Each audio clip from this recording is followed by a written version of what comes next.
बिस्मिल्लाहिर्रहमानिर्रहीम। अस्सलामुअलैकुम। FA TV में खुश आमदीद। आज हम देखेंगे कि माइक्रोसॉफ्ट एक्सेल में बैकडेट किस तरह डिसअलाउ की जाती हैं और उन्हें रोका जा सकता है।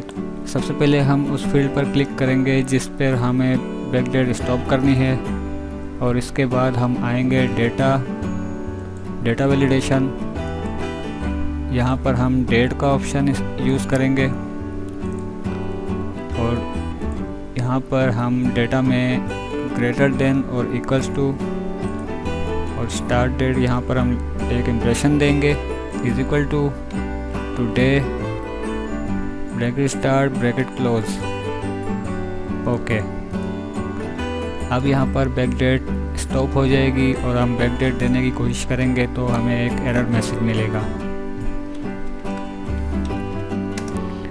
इस तरह से हम अपने माइक्रोसॉफ्ट एक्सेल में बैक डेट को स्टॉप कर सकते हैं।